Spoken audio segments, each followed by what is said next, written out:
A great day to all the men and women who are loyal audience to this multifaceted and freelance vlog site, JERVIN Eagle Viewpoints. The content provider, Pros Gonzaga Jr., known to my students as Sir Noy, is greatly honored to communicate with you again through this media. Have you ever asked the question, after graduation, will it be more easy for gentlemen to settle down? Or the opposite? Will it be an easy task for ladies to settle down? Well, these are sets of questions that are socially asked, but nobody provides the rationale to the answers to this question. Well, let's first consider a biblical gem found in Genesis 2 verse 18, and this is what God said. It is not good for man to be alone. God will make a helper as his complement, and God was referring to a woman. This very moment, let me post a disclaimer that we are not tackling a gender bias topic here, especially also that your content provider is a gentleman. We are only analyzing the actuations of each gender in terms of setting down or settling down to have a married life after graduation or after becoming professionals.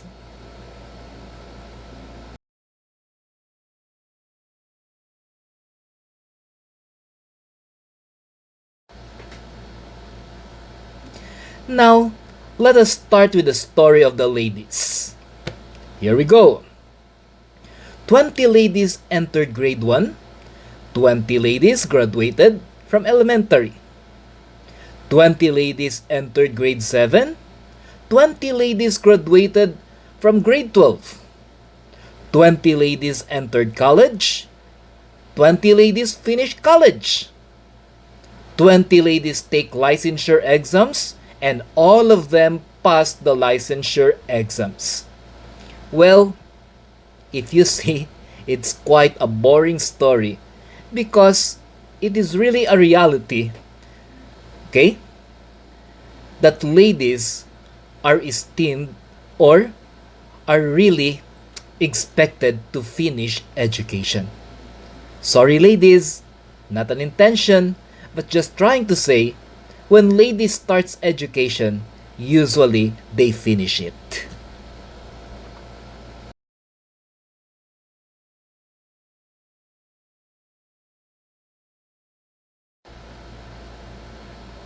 Now let us go to the story of the gentleman. This one's quite exciting. 20 gentlemen entered grade 1, only 15 graduated elementary. 15 gentlemen entered grade 7, only 10 graduated grade 12.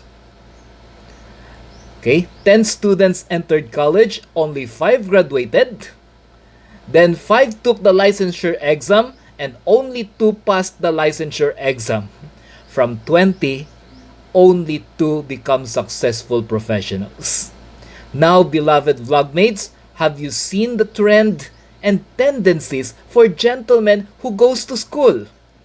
Most of them are not actually finishing or graduating.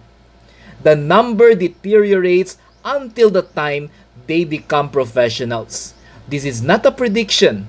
Rather, this is really an experienced fact, and I also witnessed that as an educator for already 21 years.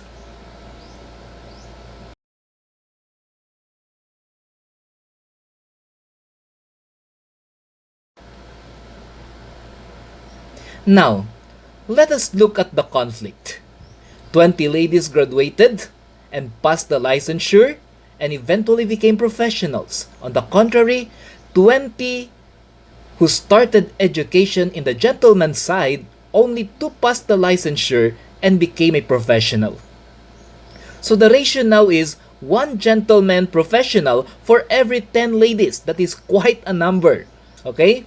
So when the gentleman chooses one of the 10 ladies to be his wife, it is expected that the 9 other ladies, in terms of statistical ratio, will have to marry people who are not professionals or one of those who started education but never got the chance to finish it. That is what the analysis is telling us.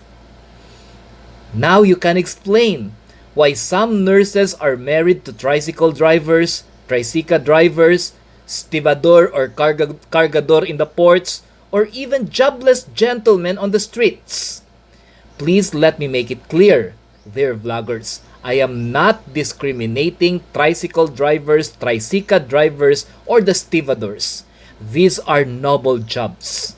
And many of them became successful due to these jobs. Many of them have let their children graduated college because of this job.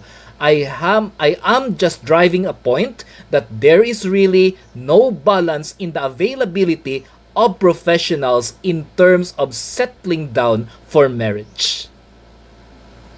So this will be an advantage to the fewer male professionals who can have greatly numbered female professionals as part of their pool of choices. This advantage will become a disadvantage to the ladies who have to compete for a fighting chance on that professional or that male professional. Sometimes they have to learn more, take master's degree, so that they will have an advantage over the other ladies. Sometimes they have to do extra cosmetics to have the advantage over a large pool of fellow choices. Sometimes they need an X factor to be chosen by the available gentlemen. On the contrary, the gentleman will just try to graduate even not with the best grades or rank, but the diploma and the licensure, which is statistically very elusive to the male gender, and that will be a passport for men to sell like hotcakes to professional ladies in terms of stability and relationship. This is a very simple analysis, dear vlogmates, but if you will see your surroundings, it is very obvious that we have just pointed out in our analysis something that is very true. That's why this worries a lot the ladies who will go past their prime, maybe 30s, or shall we say 35, and still are hunting for gentlemen. But on the contrary, gentlemen, as they age, they go from 35, 40, 45, they are still very valuable and they are still very much in the race to have a relationship. That is why I am always advising my students, if you are already in the college or in the tertiary level, the best place for you to choose and find your life partner is during this time. The college time, the university time, the tertiary time. By this time, if you're a lady and you have chosen already who to have as a boyfriend, then I know you will not permit that your boyfriend will be one of the mortalities of graduation. So because of this, you will try your best to encourage, help, and assist your boyfriend to do his college chores, his college responsibilities. Ask him to study with you. Give time to tutor him if needed, and see to it that he is attending his classes. By this, you will not only help this male person graduate and become a professional, you have also helped yourself secure someone who will be your life partner and at the same time, a professional you can always be proud of. Ladies, steer clear. This is for you. Personally, I don't believe that relationships in college are detrimental and should be considered abnormal and is worthy to be stopped. On the contrary, part of association of opposite genders happen in college. Now, instead of running after them for disciplinary implementation, why not create scholastic advocacies that will assist and guide these young sweethearts on how to act and be normal in the field of being in a relationship? Because the more we run after them, the more they become fugitives also, of which they do something out of our sights, teachers. This will be a great start to a responsible relationship if we can create advocacies to help them and to counsel them and to give them leeways in their responsible relationship. If we stop students from doing the normality in sociology, which is to be attracted to an opposite gender, then two things might happen unconsciously because of the rules that we implement.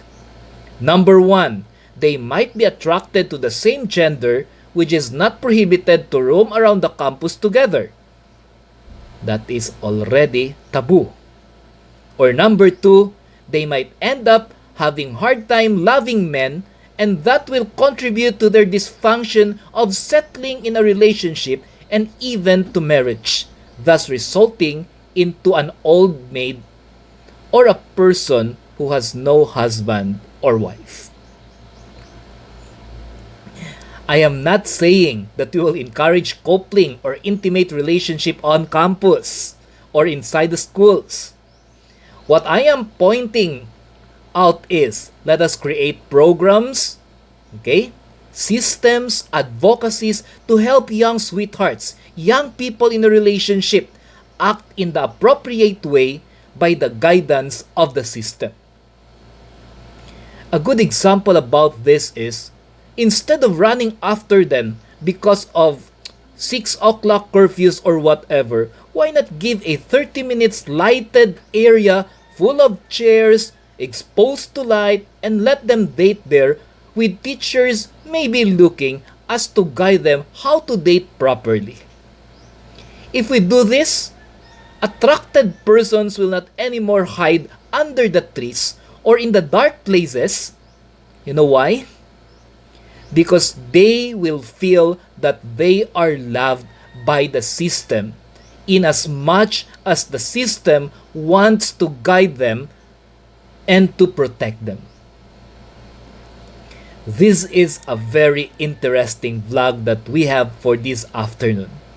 I hope that you have grasped the point why there are imbalances in marriages today.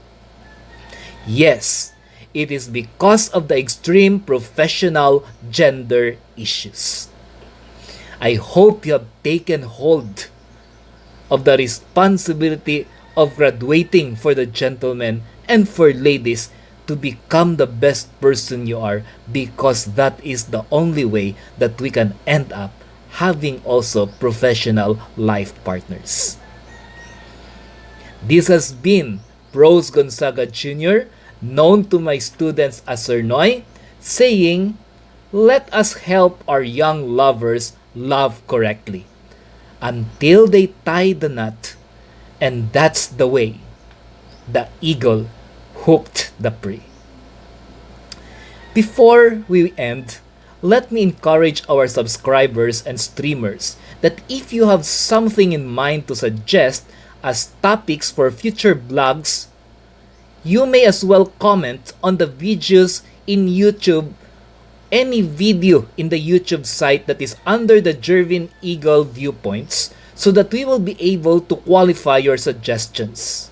And then we will inform you what will be the appropriate time that we will air your topics. Have a love-filled moment, everyone, and God bless.